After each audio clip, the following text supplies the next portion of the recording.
Welcome back to your daily QE news briefing. This is Daniel English. In a nail-biter election, Argentina is at a crossroads as citizens grapple with a crippling economic crisis. The choice between embattled economy minister Sergio Massa and libertarian outsider Javier Milei represents two dramatically different paths for Latin America's third-largest economy, burdened by triple-digit inflation and poverty levels exceeding 40%. As 36 million Argentines cast their votes in a tight race, the nation awaits the results expected a few hours later, with the newly elected president set to take office on December 10th.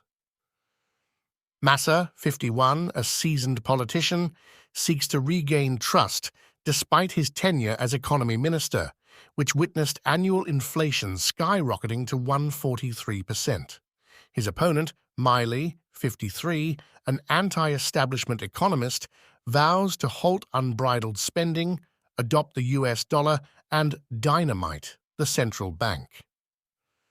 The electorate faces a challenging decision, with polls showing the candidates in a dead heat and approximately 10% of voters still undecided. The election's occurrence during a long weekend adds an additional layer of uncertainty. Milei's rise in the political arena, often compared to figures like Donald Trump and Jair Bolsonaro, has injected vigor into the race. He has garnered support from those disenchanted with traditional parties and their inability to reverse decades of economic decline. However, Massa accuses Milei of echoing Trump and Bolsonaro by raising concerns about electoral fraud without providing evidence. The first-round election in October saw Massa leading with almost 37%, while Milei secured about 30%. Both candidates have since scrambled to secure support from the three losing candidates, with third-placed Patricia Bullrich from the center-right opposition endorsing Milei. As the election unfolds, Milei has tempered his rhetoric to appeal to more moderate voters. He emphasizes the need to overcome fear and promises to maintain health and education services, dispelling concerns raised by Massa's campaign. Massa, representing the Peronist Coalition, a populist movement with a history of state intervention and welfare programs, seeks to distance himself from the outgoing President Alberto Fernandez and Vice President Cristina Kirchner. Massa portrays himself as the calm, statesman-like alternative to Milei, but analysts accuse him of leveraging state resources to boost his electoral chances. Regardless of the election outcome, Argentina faces significant challenges ahead. Analysts warn of an overdue devaluation of the controlled peso and shortages in essential goods due to a lack of dollars. The next government, whether led by Massa or Milei, will be tasked with navigating a complex economic landscape and addressing the deep-seated issues plaguing the nation. In the face of an unbelievably deep hole in the country's finances, the challenges ahead are formidable. With central bank reserves in the red and limited resources, the incoming government must chart a careful course to steer Argentina toward economic recovery. The decisions made in the coming weeks will shape the nation's future and determine how it emerges from the current economic turmoil. In a heart-wrenching turn of events, the families of Israelis taken hostage by Hamas during the Supernova Music Festival in southern Israel have embarked on a 5-day march from Tel Aviv to Jerusalem. The poignant story unfolds as Romy Gonen, 23, shared her distress in a final phone call with her mother, Mirav Leshem Gonen, during the chaos caused by the Hamas attack on southern Israeli towns and kibbutzim on October 7th. Romy's words, "I am wounded and bleeding.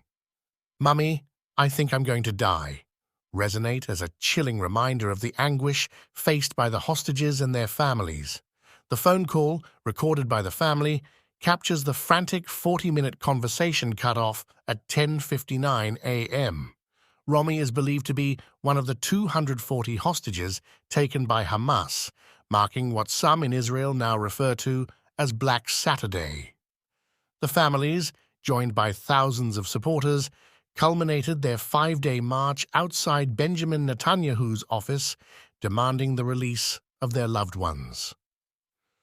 The emotional rally echoed with chants of Akshav, now, emphasizing the urgency of the situation. Mirav Leshem Gonen, along with other relatives, expressed their frustration, stating, "We want the government to come and talk to us. It's been 43 days." Blaming the government for being blindsided by the Hamas attacks, the families fear for the safety of the hostages amid the ongoing Israeli military assault on Gaza. There are concerns that some hostages may have come to harm during the invasion, as Hamas claims. The families feel neglected by the government and believe that their collective power can unite every civilian in Israel to support their cause. Yarden Gonen, Romi's sister, stressed that the families are done waiting and urged the Israeli government and the world to recognize the strength of their unity. The family's rallying cry is clear. They will not back down until the hostages, including Romi, are safely returned home.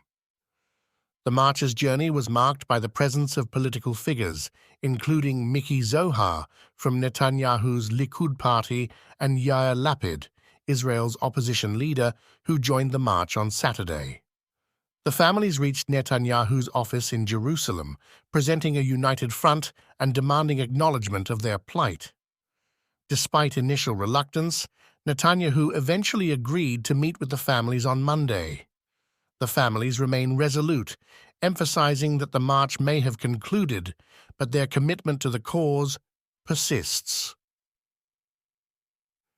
The article sheds light on the emotional turmoil, desperation, and resilience of the families as they navigate the complexities of the hostage situation and advocate for the safe return of their loved ones.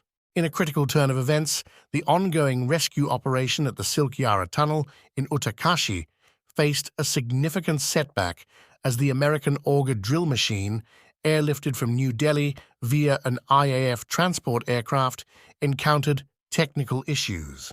The machine, designed for drilling through challenging terrain, failed to progress beyond 22 meters, forcing a suspension of multi-agency rescue operations since Friday afternoon.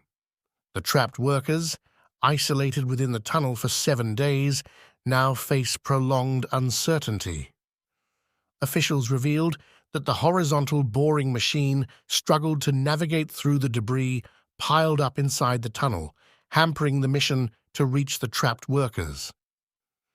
In response to the failed attempts, the Prime Minister's office, PMO, assumed control of the rescue efforts on Saturday, issuing a late-night statement affirming the government's commitment to saving the lives of the laborers. The PMO announced a strategic shift, exploring various options based on technical advice to overcome the challenges posed by the tunnel's conditions. A high-level meeting resulted in the identification of 5 specific options, with NHIDCL, ONGC, SJVNL, THDC, and RVNL each assigned a distinct role. Mahmoud Ahmed, the managing director of NHIDCL and the executing agency of the tunnel project, was appointed as the coordinator to facilitate communication and coordination among the involved agencies. To enhance redundancy in food support for the trapped workers, additional pipes were planned. In a parallel move, the state government appointed IAS officer Neeraj Kaiwal as the nodal officer for coordination, further emphasizing the urgency and importance of the rescue mission. Bhaskar Kulbe, a former secretary to the Prime Minister and current advisor to the state government, visited the site on Saturday and expressed cautious optimism. Kulbe stated, "We are looking at a maximum of 4 to 5 days to complete this operation. We might achieve it before that time as well. The plan is to carry out work on all the discussed options simultaneously." As rescue efforts intensify, the collective focus remains on leveraging technical expertise and a coordinated approach to overcome the challenges posed by the tunnel's conditions. The race against time continues as authorities strive to bring the trapped workers to safety and restore normalcy to the Silkyara tunnel.